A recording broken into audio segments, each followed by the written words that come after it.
Do do do do do do do do do do do do do do. Mystery, history, cryptid creatures, and paranormal activities.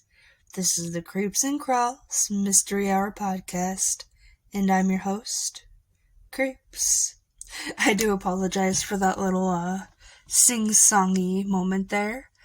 Today's story is an original story written by me, and I do hope you enjoy The Haunting of Prairie Road. Anna was a beautiful young girl with haunting blue eyes and raven hair, and at 17 years old, her family moved into 121 Prairie Road. Her family moved around quite a lot, and this house wasn't supposed to be much different. Her dad said they shouldn't live here for longer than 3 years. She didn't know exactly what her father did for her work, but she knew no job ever lasted more than a few years, and she was extremely frustrated with moving schools and losing friends every time they had to move. And as they drove up to the new house, she noticed 3 details about it.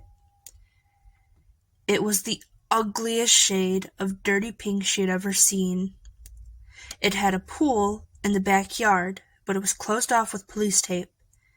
And it had a small run-over garden in the front that consisted of mostly dead plants she couldn't identify.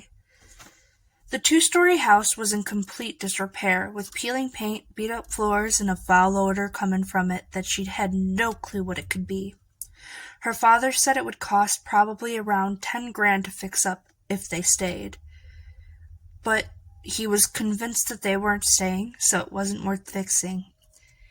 Since they wouldn't be there long, he had decided that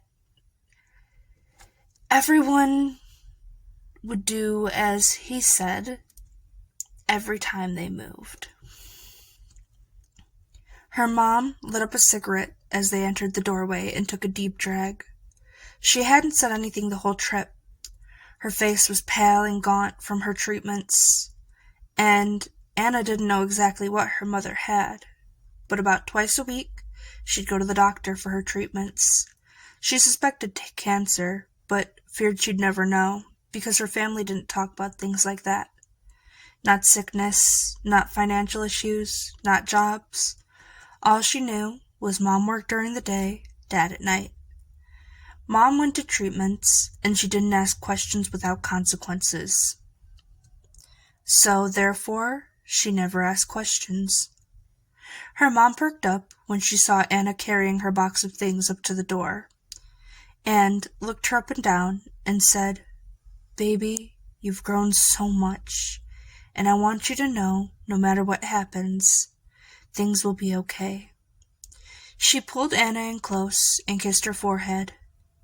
Anna had no clue what her mother was talking about, but it didn't ease her anxiety. She noticed her father and mother had been drifting apart lately, but she hoped her mother wasn't suggesting a divorce. Things were so confusing, and as she set up her new room, she let a tear drip down her face. And the tear turned into a downpour as she laid in her new bed. She thought and dreamed of what her life would be like if they just stayed in a place, if she was able to ask the questions that she so desperately needed to ask. She wanted to know, was her mom dying? Was her dad in the mob? What was going on? She wanted to know about the police tape pool in the backyard. She wanted to know everything about where she lived. She was done with moving. And as the tears dripped down her face, she fell asleep, with her last thought being, "How can I make this better?" When she woke up in the morning, she got ready for school. She grabbed a backpack and headed out. Her father was asleep on the couch, and her mother, well, she was gone already.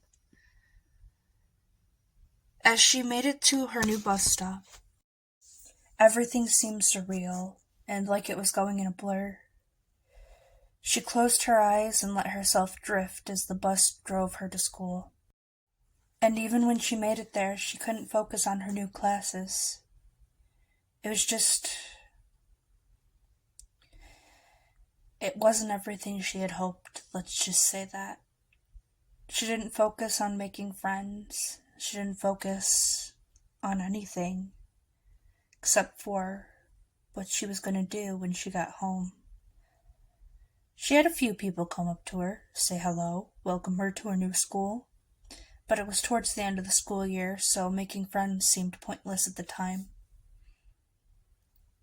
When she got home, she set her backpack down, and her mom was in the kitchen, cooking dinner. And her father was sitting at the table, eating a bowl of cereal and getting ready to leave for work.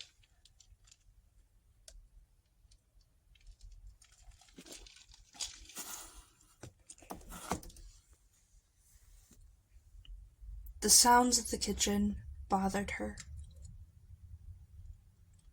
She wasn't used to it. She was scared and really just wanted to go up and go to sleep again. So she told her mom she wasn't feeling well, went back up to her new room, laid down, closed her eyes, and let the sounds of the road and everything around her take over as she fell asleep. Suddenly, she was jolted awake. A loud scream was coming from downstairs. She hid under her blanket and waited for it to stop. But when the screaming didn't stop, and she didn't hear her parents' voices or footsteps, she decided to check it out. She creeped along the hallway, then down the stairs, and as she turned a corner into the living room, the screaming suddenly stopped. It was silent, and she looked around and found nothing, and no one was there. She slowly went back towards the stairs when the living room TV turned on, static filling its screen, and white noise erupted in the room. She fell to the ground, clutching her ears, and when she finally got up, the TV was showing flashes of a face. Not enough to show any details, just a face. Voices were echoing through the white noise. She got closer and closer, and suddenly, a bleeding face with a disconnected jaw and empty eye sockets abruptly filled the screen, roaring. Suddenly, behind her, her parents' bodies were sitting in chairs, dead. Anna screamed and sobbed until her lungs couldn't let any more noise out. And when the cops came to visit the house 2 days later to investigate why neither the mom nor dad had shown up to work, and why she hadn't shown up to school, they discovered her and the bodies. She was curled up on the floor, speaking gibberish. They couldn't get her to speak other than the flowing words coming out of her mouth that made no sense. They couldn't figure out how the parents died, despite them being covered in blood. There were no wounds, no signs of a struggle or suffocation, no heart attack, no poison. They were just dead. And Anna never recovered. They never could get her to speak again, and she spent the rest of her life locked away in the city's local therapy group home, where she began drawing, and what she drew could only be described as horrifying.